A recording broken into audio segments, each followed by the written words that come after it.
Coming up next on the Week in Review, Vince finds a better route to Milwaukee and someone gives Clint more power. This is your Power Tool Week in Review.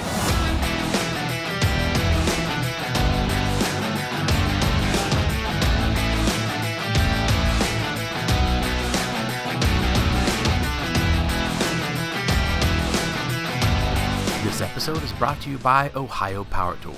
Pro tools, pro service, all at the best prices at ohiopowertool.com.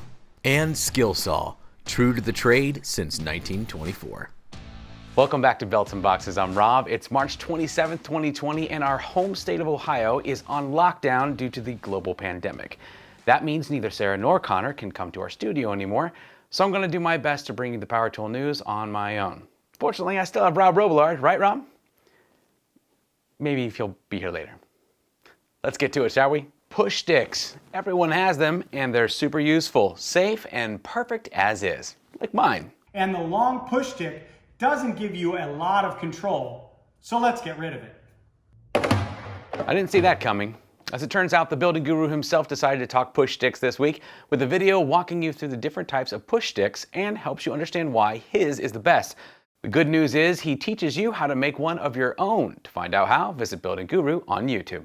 Back at STAFTA 2019, Team Yellow showed off a couple of familiar FlexVolt tools, but with an all-new boost in power courtesy of science. And these new magic improvements are finally hitting the testing circuit, and Clint got an example of the DCS 578X1 7¼ circular saw. As we've mentioned before, the saw is almost identical to its predecessor, but comes with a 47% bump in power thanks to some creative technical advancements and DeWALT smarts. Clint, as you can imagine, is just slightly over the moon about these improvements, but that doesn't mean he doesn't have time to bash on MDF just a little. MDF really is the devil. For the full review, run into the Tool Zone on YouTube. DeWALT adds 47% power to a tool, and their first instinct is to give it to Clint. The crew at VCG got their hands on the new Milwaukee M18 compact cordless router and promptly used it to make a Makita video. I'm kidding, of course. While Vince specifically uses the new Milwaukee Wonder to cut a doorway out of some sheathing, which he does, it's a rough job, but the little router gets it done. The confusing part was the 2-minute commercial from Makita at the beginning. At first I was convinced that Nick had just uploaded the wrong video, but no, they just really like the new Makita bits. So if you need a good bit or a good router, you can cover both with one video at VCG Construction on YouTube. Now, if you're stuck at home and you've always wanted to learn to weld, 42 Fab has you covered. As part of their contribution to the struggling economy, 42 Fab is encouraging those of you with some extra spending money to purchase a discounted welding kit, which not only supports him, his suppliers, and his staff, but gives you an exciting project to keep you busy. That's a win-win-win. You can see all the different kits on sale at 42 Fab on YouTube. While Sarah and Connor can't come in, that doesn't mean we can't get any actual work done with Rob Robillard. Hey, Rob. Hey, Rob, are you sure that we have to be wearing these respirators while we're talking over a video? Oh, yeah, right. This is stupid. Sorry about that. Yeah. You know what? Yeah, we could take those off. That's much, much better. We're 6 feet apart or more, trust me. All right, look, folks, for today, we like to have fun, but I want to talk about the unfortunate reality that this pandemic is affecting a lot of contractors. Unfortunately, many workers are living paycheck to paycheck. And, here's a few things I just wanted to share with you guys that might help you during a crisis, especially if you're out of work. Get an understanding of what your financial situation is, both household as well as your small business or your carpentry business. Do you have a financial cushion to support your household? And can you do it if you shut down for 2 weeks, a month, or 2 months? You're going to need to pay close attention to your cash flow, especially over these next couple of months. If your books aren't up to date, then get caught up so that you can have an accurate picture and information moving forward to make good decisions.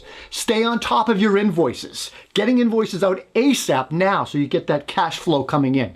Follow up as soon as you can on any overdue invoices, because the longer those accounts receivable sit, the less likely you might see it during a crisis. If you're working for a GC who has shut you down, set up an agreement with them. Maybe you can invoice them partially for the work that you've done to date. I don't know. I hope it works. Remember, if you're non-essential, please stay home. And above all, guys, stay safe, stay healthy, stay well. Thanks, Rob. Sarah was right. You are an absolute train wreck without her. It's time for a quick stopover at Construction Junkie for our industry news. Specifically, I wanted to point you to an important article that Shane posted this week, featuring a comprehensive list of resources to help contractors navigate the coronavirus pandemic. That includes links to free remote working technology, free legal consultation, Procore webinars, and other resources that specifically cater to the trades. With so many states deeming construction as essential, it's important that you stay informed and supported. For the full list, visit constructionjunkie.com. On over to Instagram, where the modern craftsman was installing a steel beam in a home and asks, is steel becoming more common in residential construction? I have no idea, Steve. Scott from Drywall by Design used his Makita cordless planer to take a bit off the bottom of a door. The TBB crew is using some social distancing time to better organize their trucks. And finally, Propelling Imagery is using his ego mower and a small child to get his chores done and stay in shape while beating COVID-19. I cannot let my kids see that. For those of you following along for the last 2 weeks, we have been in the midst of a giveaway courtesy of Ego with nearly $1,400 worth of tools to celebrate our 100th episode. Our winner is Iraqi Chikladze. Congratulations. I really hope I'm not completely murdering your name. We appreciate you watching and commenting. Also, we are at the end of a skill saw showcase for the skill saw worm drive. And the winner of that worm drive is GABRIEL SHIRK. Congratulations to both of you. We really appreciate you watching the show. Guys, listen, I know a lot of you are nervous, scared, frustrated. A lot of you still have to go to work in the midst of all this. A lot of you are stuck at home and would rather be out. But while we're all waiting this out, I want to remind you of something that Mr. Rogers used to teach us.